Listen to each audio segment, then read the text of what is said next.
Young Fundraising. Salut, c'est Fred Fournier, MindMe. Nous sommes au 21e jour de confinement et nous attaquons la 4e semaine. J'ai pris un week-end prolongé puisque je n'ai pas fait de vidéo hier, lundi 6 avril. Mais c'est reparti aujourd'hui, même si je vais peut-être baisser un tout petit peu le rythme et essayer de faire non plus une par jour, mais peut-être trois par semaine. Voici la première de cette 4e semaine qui démarre aujourd'hui, mardi 7 avril, du confinement en France. J'ai choisi un thème qui, j'espère, vous paraîtra intéressant, c'est celui des Capital Campaign et Major Donors. Alors, j'ai la chance d'accompagner deux organisations actuellement sur ces problématiques, et l'année dernière également, à savoir l'Institut hospitalier universitaire lyrique à Bordeaux, ainsi que le Musée d'art et d'histoire du judaïsme, que je salue les uns et les autres dans cette petite vidéo. Alors, une question se pose dans ce contexte extrêmement particulier, pardon, c'est que faire lorsque vous êtes soit au début, soit au milieu, soit à la fin d'une capital campaign ou d'une major donor campaign. Eh bien, trois niveaux et trois niveaux différents dans ces campagnes.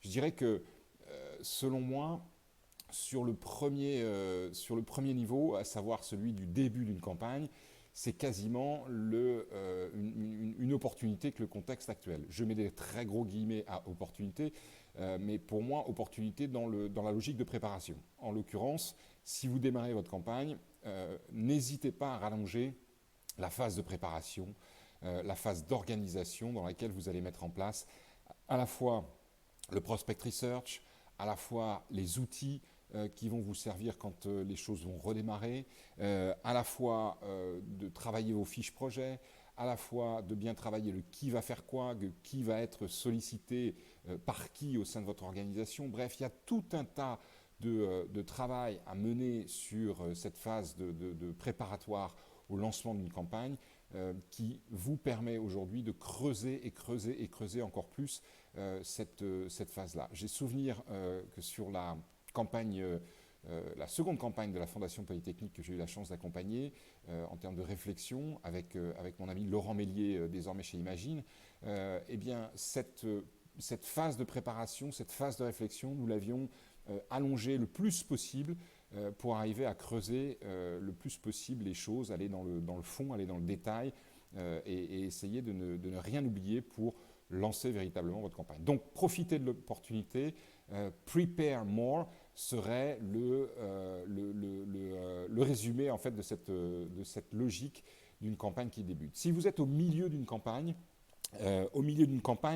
il est peut-être nécessaire, en fonction de ce sur quoi vous collectez, peut-être nécessaire de se poser un petit peu et de réfléchir.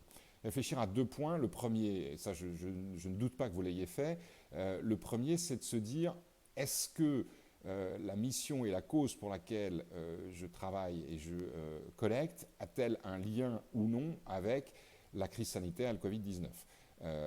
Dans ce cas-là, évidemment, la réflexion peut être différente en fonction que vous avez ou non un lien direct et que vous pouvez, de ce fait, continuer à mener votre campagne et collecter sur un projet spécifique Covid-19 ou en lien avec le Covid-19.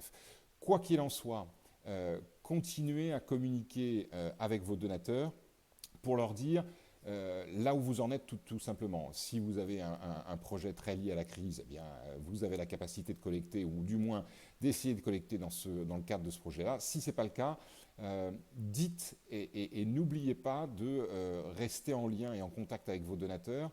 Peut-être mettez un peu en stand-by la sollicitation et vous verrez ça un peu ultérieurement. Mais sur vos donateurs, gardez le lien, dites ce que vous faites, privilégiez la vidéo. Plutôt que des longs mails qui ne sont pas forcément lus, une petite vidéo de 3, 4, 5, 6 minutes qui explique à vos donateurs par le biais soit du DG, soit du président de l'organisation, de l'association, des anciens par exemple, ou de l'alumni ou autre, ce que vous faites actuellement dans le cadre de votre mission et vos activités. Sur ces campagnes qui en sont au milieu de leur développement, je dirais que le mot d'ordre serait « Keep Relation Alive ».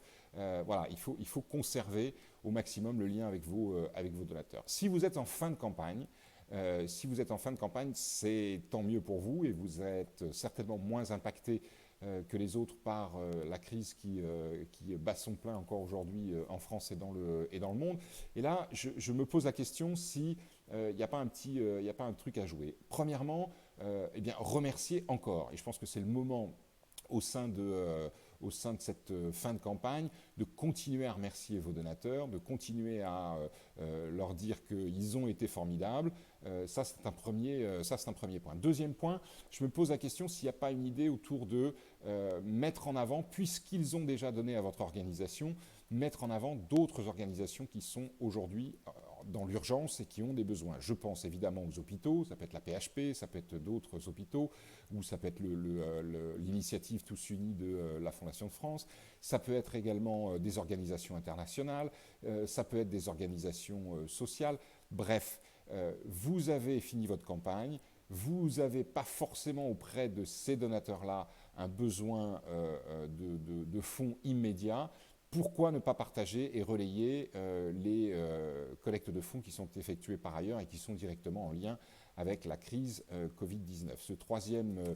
Ce troisième état de vos campagnes, on pourrait donc le résumer en « Thanks and Share ». Voilà, j'espère que ces éléments-là vous permettront de réfléchir un petit peu. Je n'ai pas la prétention de faire une thèse sur les Major Donor et Capital Campaign en quelques minutes, mais j'espère que ça vous permettra de réfléchir un petit peu à tout ça. L'autre élément qui est valable pour les 3 états de vos campagnes, c'est réfléchir à des plans B, réfléchir à des plans C. Vous avez peut-être un peu plus de temps aujourd'hui également, certains d'entre vous, pour réfléchir à des plans B ou C en fonction des hypothèses de on sort pas, la crise économique est grave, elle est moins grave.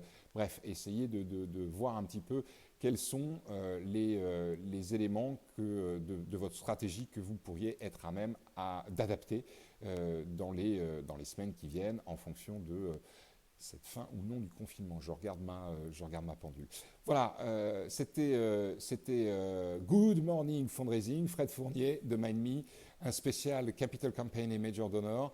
On se retrouve demain ou après-demain pour un nouveau Good Morning Fundraising et non pas Vietnam. Salut à tous.